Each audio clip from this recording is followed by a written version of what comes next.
우리 의리자래 우리 요셉 형제님, 전 선생님 또 친척 우리 유다인 우리 자매님 맞죠 이름? 네. 우리 또 사랑하는 또 아들 같은 또 사랑하는 딸 같은 또 귀한 분들이 우리 후쿠오카에서 저를 보기 위해서 예배를 드리기 위해서 이렇게 왔습니다. 우리 이동아 군 그리고 우리 닭가다 우리 마미 짱 그리고 우리 그의 아들 우리 이하온 이렇게 왔습니다. 그래서 다인자매님 우리 이동아 가족님을 잘 오셨습니다. 같이 예배드리게 하시면 감사합니다. 우리 축복의 말씀 냈습니다. 예, 감사합니다. 오늘도 하나님께서 저희들에게 은혜 충만 또 성령으로 충만한 예배 될 수 있도록 주님께서 이곳에 성령의 임재가 임하게 하여 주심을 감사를 드립니다. 성도 여러분, 지난주부터 우리 예수님의 탄생에 관련된 또 행동으로 같이 하셨던 분들 가운데 우리 요셉을 먼저 살펴보았습니다. 기억나시죠? 오늘은 두 번째 이야기를 좀 시작하려고 좀 합니다. 성도 여러분은 이렇게 사시면서 누군가를 이렇게 기다려 보신 적이 있으십니까? 많으시죠? 제 아내는 결혼하기 전에 데이트할 때 늘 저를 기다렸습니다. 제가 퇴근을 늦게 했기 때문에 아내는 저희 회사 근처에, 저희 회사가 아니라 우리 회사 근처에 와서 마냥 기다렸습니다. 기다리는 아내를 생각하며 빨리 업무를 끝내고 나가려고 할 때 늘 그렇지는 않지만 상사로부터 또 다른 업무의 지시를 받곤 했습니다. 지금처럼 핸드폰이 있는 것도 아닙니다. 그래서 연락도 못하고 정신없이 일을 좀 처리하고 허둥지둥 약속 장소로 달려가지만 약속 시간을 훌쩍 넘어서 나가곤 했습니다. 오래 기다리게 했던 그때를 생각하면 지금도 아내에게 무한한 미안한 마음을 갖습니다. 누군가를 기다리며 여러분들은 얼마나 기다려 보셨습니까? 30분? 1시간? 아니 2시간? 아니 6시간? 최대 얼마를 기다려 보셨습니까? 기다림은 우리를 설레기도 합니다. 때론 우리를 지치게도 하고 낙심하게도 합니다. 기다림의 시간은 절대 쉽지 않은 것 같습니다. 기다림을 경험하는 분들은 그 시간이 얼마나 힘든지 아실 것 같습니다. 저희는 지금 예수님의 탄생 그리고 기다림 아니고 다시 오심을 우리가 맞이하기 위한 대린절이라고 하는 그 기간을 좀 보내고 있습니다. 저는 대린절 기간을 좀 보내면서 이 기다림이 과연 무엇일까? 이 기다림에 대해서 같이 좀 은혜를 나눌까 합니다. 그래서 오늘은 성경에서 이스라엘의 1호를 받은 자, 이스라엘의 1호를 받은 자라고 기록된 시므온에 대해서 살펴보면서 시므온이 우리에게 주는 세 가지 기다림에 대한 교훈을 좀 나누려고 합니다. 첫 번째입니다. 시므온은 메시아가 오실 것을 믿고 기다린 자였습니다. 시므온이 살고 있던 시대의 상황 여러분도 잘 아시는 것 같이 이스라엘은 로마 식민지 아래 있었습니다. 정치적으로는 억압, 또한 경제적으로는 늘 착취를 당하면서 살았습니다. 문화적으로는 헬레니즘 문화에 의해서 하나님을 믿던 이스라엘 백성들의 그 믿음의 근간을 흔들어 놓고 있었습니다. 바리새인, 사두개인, 제사장, 율법 학자들과 같은 종교 지도자들은 율법의 진정한 정신을 망각한 채 율법 조항만, 율법의 조문에만 얽매여서 있었습니다. 백성들은 수많은 그 율법 조항을 지키느라 종교가 무거운 짐이 되어져 버리고 맙니다. 종교 지도자들은 정치 권력과 결탁하고 야합해서 자신들의 자리를 유지하기에만 극급 했습니다. 그들의 관심은 오직 자신의 배 채우기에만 혈안이 되어 있었습니다. 한마디로 혼란과 절망과 무기력으로 가득 찬 암울한 시대였습니다. 백성들은 정치적으로 종교적으로 그 어떤 위로도 받지 못하고 있었습니다. 많은 사람들은 자연스럽게 하나님께서 약속하신 메시아가 하루속히 오셔서 하루속히 도래해서 이 모든 고난의 상황을 종식해 줄 것을 기대하고 있었습니다. 그러나 이들은 구약 성경의 그 가르침, 구약 성경의 그 예언과는 달리 이스라엘을 적국의 압제에서 해방시켜 주면서 다윗 시대와 같은 그 유대 나라를 온 열방 위에 군림하게 할 강력한 나라를 만들어줄 정치적 메시아만을 기대하고 있었습니다. 성경을 부지런히 연구하고 가르치는 사람들조차 그리스도의 탄생에 대하여 지식적으로만 믿고 알고 있거나 전설적으로만 흘러가는 이야기로 인지하면서 그리스도는 오시지 않을 것이다 라고 살고 있었습니다. 많은 사람들이 그리스도가 오심을 잊고 살고 있었습니다. 그러나 오늘의 주인공 시므온은 그렇지 않았습니다. 그 역시도 젊어서부터 지금까지 시대적 그 아픔을 탕감하면서 느끼면서 목격하면서 그 고난의 현실을 참아내며 살아가고 있었습니다. 그는 성경에서 예언한 구원자를 믿음으로 기다리며 하루하루를 살고 있었습니다. 그는 오늘 본문 26절의 말씀처럼 그리스도를 보기 전에는 자기는 죽지 아니하리라. 그리스도를 보기 전에는 자기는 죽지 아니하리라 라는 성령의 음성을 듣습니다. 그리고 소망으로 간직하며 기다리고 살았던 사람이었습니다. 아마도 시므온이 살아가는 모습을 보고 옆에 있는 사람들은 이렇게 궁시렁궁시렁 시므온에게 말했을 것 같습니다. 무슨 그리스도가 온다고 그래?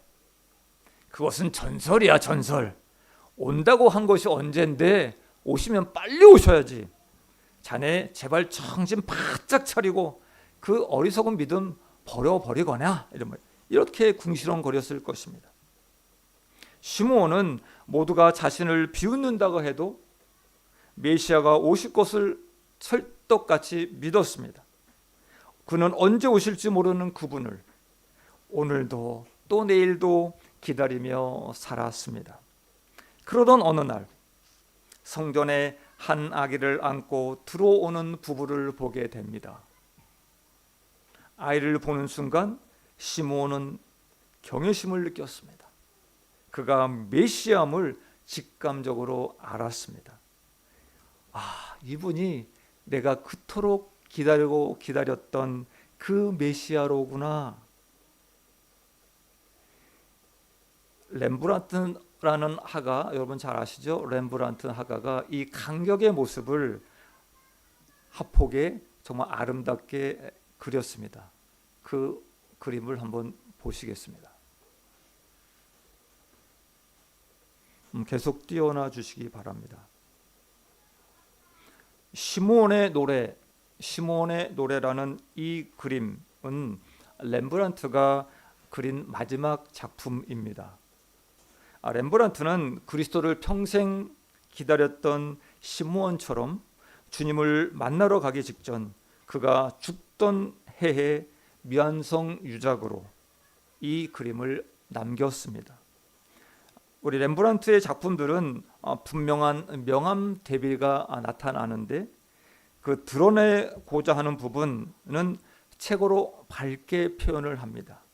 그리고 감추고자 하는 부분은 가장 어둡게 표현을 합니다.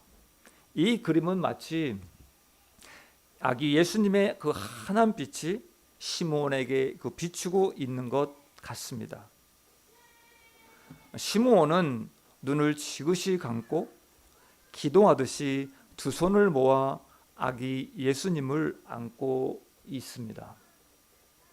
평생을 기다리며 그리스도를 만난 이 시므온의 모습 얼마나 감동적인지 눈물 나도록 멋진 작품이다라고 생각이 됩니다.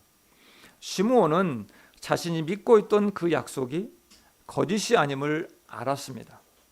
지금까지 남들에게 무시당하고 놀림받았던 삶, 절대 헛된 것이 아니었음을 알았습니다. 내가 맞았구나. 내가 잘 살았구나. 내 인생이 헛되지 않았구나 라고 시므온은 생각을 했을 것 같습니다. 그는 그동안의 기다림에 대한 그 모든 보상을 한꺼번에 받았습니다. 시므온은 눈물로 찬송을 합니다. 29절 30절 말씀입니다. 주제여, 이제는 말씀하신 대로 종을 평안히 놓아주시는도다. 내 눈이 주의 구원을 보았사오니 라는 말씀을 합니다. 시므온은 평안히 눈을 감습니다. 시므온이 살던 시대와 지금의 시대도 별반 다르지 않는 것 같습니다. 예수님은 다시 오시겠다 약속하시고 하늘로 가셨습니다. 지금 우리도 다시 오실 예수님, 다시 오실 주님을 기다리며 사는 시대입니다. 그런데 시므온처럼 주님이 오실 것을 믿고 사는 자들이 과연 얼마나 될까요? 시므온처럼 주님이 다시 오심을 믿고 사는 우리가 되길 소원합니다. 아멘. 주님은 약속대로 반드시 오십니다. 아멘. 주님이 오시기 전에 실례지만 우리가 먼저 주님 앞에 갈 수도 있습니다. 우리는 모두 주님 앞에 서게 될 것입니다. 주님 앞에 서게 될 때 시므온처럼 내 인생이 헛되지 않았음을 고백하며 찬송을 할 수 있었으면 좋겠습니다. 주님이 다시 오심을 믿고 오늘을 살아가시는 저와 여러분 되기를 축원드립니다. 아멘. 주님 앞에 서는 날 반드시 있음을 저와 여러분이 믿고 그렇게 살기를 소원합니다. 두 번째입니다. 시므온은 의롭고 경건하게 살았던, 그렇게 하나님을, 예수님을 기다렸습니다. 시므온은 언제 오실지 모르는 그분을 기다리며 그분을 맞이하기 위해 의롭고 경건하게 살았습니다. 성경은 그에 대해 이렇게 말씀합니다. 2장 25절 말씀입니다. 저를 보시기 바랍니다. 다 암송하셨듯이 하셨잖아요. 그렇죠? 좀 긴데 뭐 상관없잖아요. 암송을 했으니까. 제가 한번 말씀을 봉독하고 한번 다시 같이 할까 합니다. 예루살렘에 시므온이라 하는 사람이 있으니 이 사람은 의롭고 경건하여 이스라엘의 이로를 기다리는 자라. 성령이 그 위에 계시더라. 성도 여러분, 좀 이렇게 좀 바꿔보겠습니다. 후쿠오카에 이 하온이라 하는 사람이 있으니 이 사람은 의롭고 경건하여 하나님의 의로를 기다리는 자라. 성령이 이 하온 위에 계시더라. 이렇게 좀 바꿔서 한번 본인 이름을 넣고 지역 이름을 바꿔서 한번 다 함께 한번 봉독하겠습니다. 다 되셨죠? 시작. 신주구에 박천애라 하는 사람이 있으니 박천애는 의롭고 경건하여 하나님의 의로를 기다리는 자라. 성령이 박천애 위에 계시더라. 아멘. 믿으십니까? 아멘. 시므온이 의롭고 경건하게 살았다 하는 것은 과연 무슨 뜻일까요? 어떤 삶이었을까요? 의롭다는 헬라어로 디카이오스라고 합니다. 경건은 유라베스라고 합니다. 의로운 자는 아무도 없습니다. 다만 예수님을 우리가 영접할 때 그의 의로 인해서 우리가 의인된 것처럼, 의롭다는 것은 하나님을 내 안에 품고 사는 것을 뜻한다고 말합니다. 유라베스는 건건, 신앙, 예배 행위 이런 의미를 갖습니다. 그 형용사형은 유세베스라고 합니다. 독실한, 신앙적인, 신앙심이 깊은, 두터운 이런 의미를 좀 갖고 있습니다. 즉 다시 말해서 시므온이 의롭고 경건하게 살았다라고 하는 의미는 시므온이 하나님의 말씀대로 살았고 하나님의 크신 은혜 가운데 독실한 신앙인으로 살았다라고 하는 것으로 해석할 수 있습니다. 시므온은 하나님 말씀 따로 삶 따로가 아니었습니다. 모순적인 신앙인이 아니었습니다. 참 신앙인의 모습으로 살았다는 것입니다. 이 당시 하나님을 믿고 하나님을 가르친다는 그 종교 지도자들조차 메시아를 기다리지도 기대하지도 않았습니다. 자신의 입속만 차리고 살았습니다. 이들은 겉으로 보이는 것만 지키고 의롭고 경건하게 살았습니다. 성전에서만 의롭고 경건했습니다. 하나님의 말씀을 연구하고 율법을 지키고 거룩한 옷을 입고 정해진 시간에 기도하며 제사를 드렸었지만 이들의 마음에는 하나님에 대한 두려움, 하나님에 대한 사랑, 하나님에 대한 믿음이 없었다라고, 그리고 그들은 탐욕만 가득 차 있었습니다. 한태한 목사님이 예아 포커스라는 책에서 이런 좀 말씀을 좀 하신 것이 있습니다. 제가 좀 따와서 말씀을 좀 합니다. 저희 친구 중 한 사람은 예수를 처음 믿을 때 교수였습니다. 그는 어느 날 크리스천 교수 모임이 있다는 소식을 듣고 바쁜 와중에도 시간을 내어 참석했습니다. 대부분 어떻게 하면 담배를 안 피우고 어떻게 하면 술을 안 먹을 수 있을까? 또는 어떻게 하면 아부하지 않고 승진할 수 있을까? 이러한 이야기만 했다고 합니다. 그런데 이 친구는 어떻게 하면 자신의 전공 과목을 기독교식으로 가르칠 수 있을까? 기독교적인 교수에게 하나님이 주신 그 은혜 가운데 어떻게 입장이 되어 가르칠 수 있을까? 이런 생각으로 하나님께 질문을 했다고 합니다. 그런데 이런 질문을 듣던 어떤 교수들은 이런 생각을 합니다. 나이 많은 교수들은 이 젊은 교수에게 아무 말도 하지 않고 그냥 무시해 버립니다. 또다시 두 번째 질문을 합니다.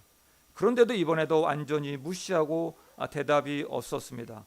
세 번째 다시 물었습니다. 마침내 나이 많은 교수가 이렇게 대답을 합니다. 이복의 젊은이, 나는 강의실에 들어갈 때 종교는 문 밖에 두고 들어간다네 라고 했습니다. 성도 여러분, 지금 우리 한국에도 유명한 기독교 학교들 많이 있습니다. 대부분의 교수가 교실에 들어갈 때 종교를, 하나님을, 예수님을, 성령님을 밖에 놔두고 교실 안으로 들어간다고 합니다. 아마도 시므온 당시 시대에도 종교 지도자들, 바리새인들도 이렇게 살지 않았을까 생각됩니다. 성전에서만 종교를 논합니다. 성전을 나가면 자기 마음대로 사는. 성도 여러분, 혹시 저와 여러분도 주일에 예배드리는 이 시간만 예배드리고 이곳을 나가는 순간 예배는 이 자리에 두고 가지는 않으신가 질문을 합니다. 삶이 예배인 삶, 삶이 예배이고 말씀인 삶, 이것이 의롭고 경건한 삶의 모습입니다. 시므온은 겉과 속이 다르지 않았습니다. 성전 안에서의 삶과 성전 밖에서의 생활이 같았습니다. 그는 시므온은 메시아의 오심을 믿고 하나님 말씀대로 살았던 사람들입니다. 사랑하는 동정사랑의 교회 성도 여러분, 주님은 반드시 오십니다. 아멘. 아니, 주님이 오시기 전에 실례합니다만 우리가 먼저 주님 앞에 설 수도 있을 것 같습니다. 언제 주님이 우리를 부르실지 모릅니다. 주님 앞에 서는 날까지 우리 시므온처럼 의롭고 경건하게 사시기를 주님의 이름으로 축원드립니다. 아멘. 말씀과 삶, 모순이 없는 사람, 삶이 예배인 사람, 그런 사람 되시길 축원드립니다. 아멘.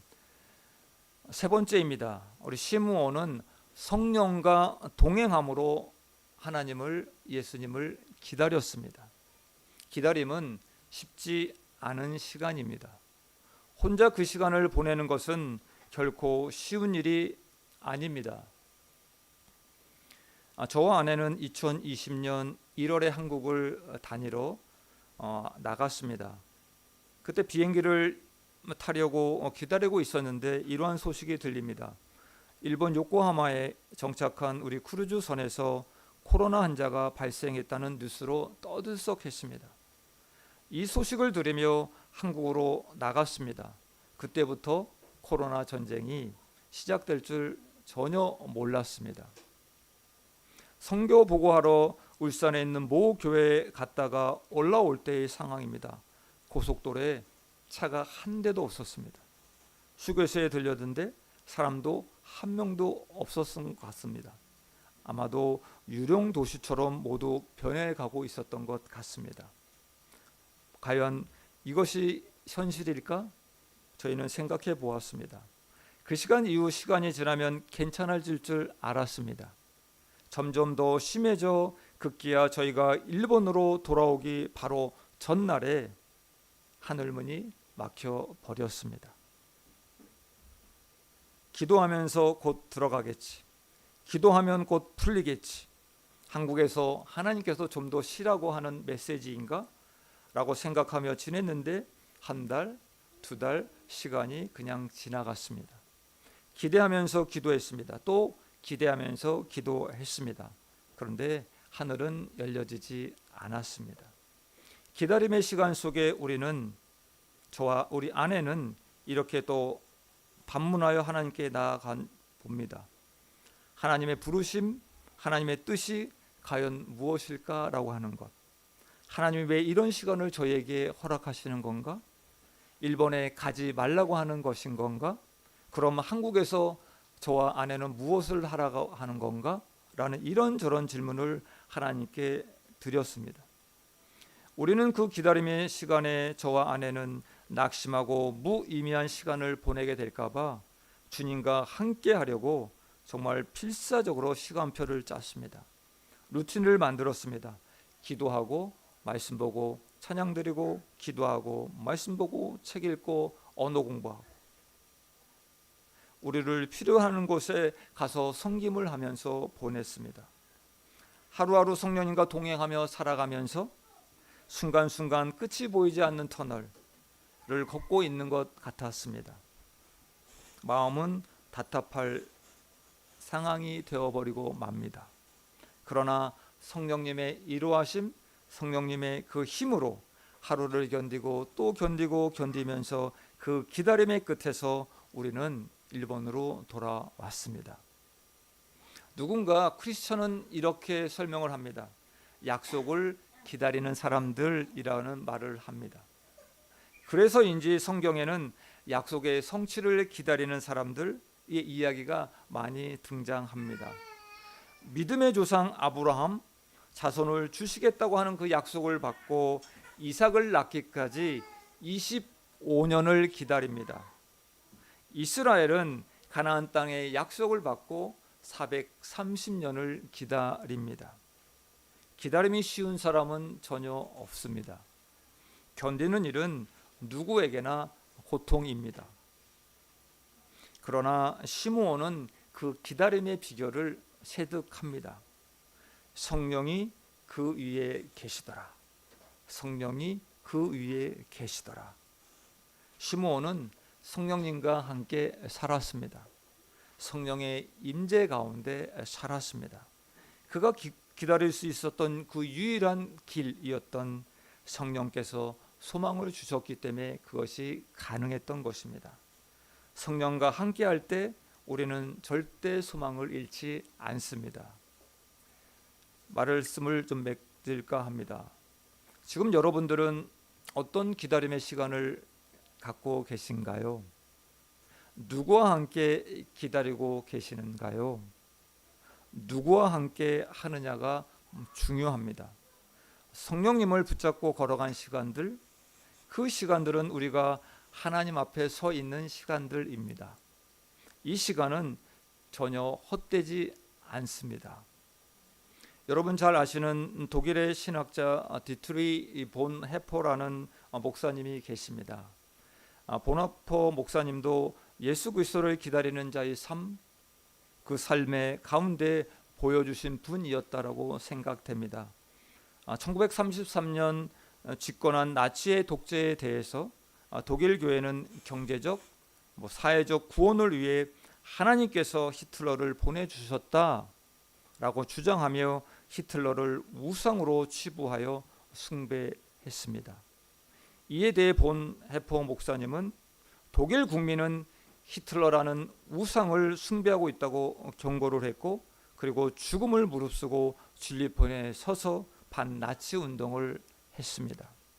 이후 본 해퍼 목사님은 히틀러 암살을 모의했다는 그 제목으로 투옥됩니다.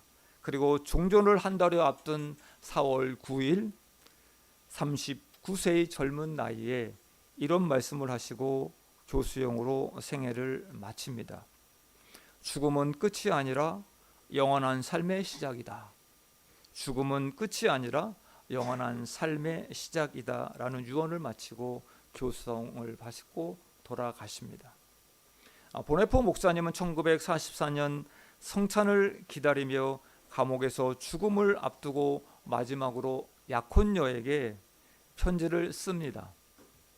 이때 편지에 쓰인 그 시에 곡을 붙여 만든 찬양이 선한 능력으로라는 이 어마어마한 찬양곡이 탄생됩니다.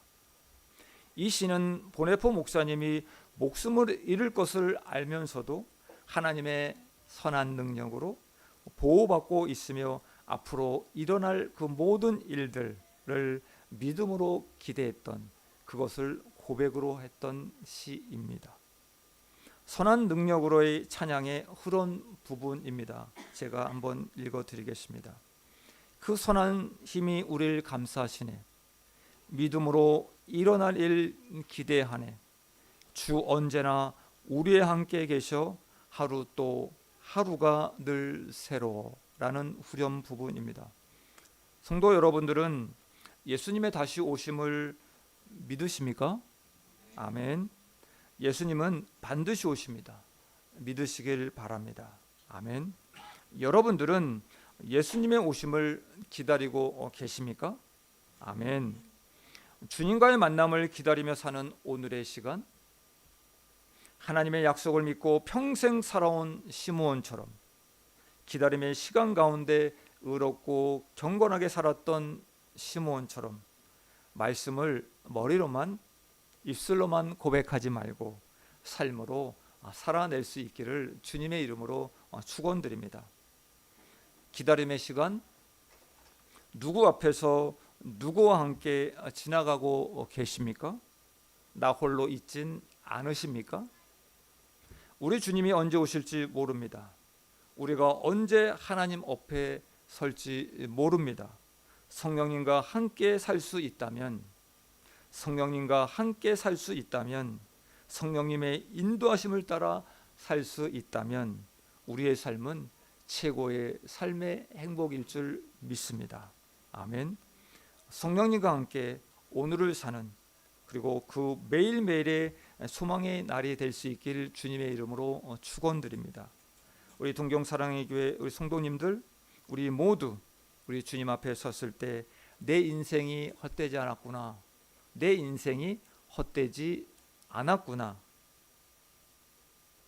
나의 진세이와 문화식구 낚았다네 또 이유 의미 또 이미 됐으네, 그렇게 고백하는 우리 모두 되길 주님의 이름으로 소원합니다. 그리고 축원드립니다. 기도하겠습니다. 하나님, 시므온을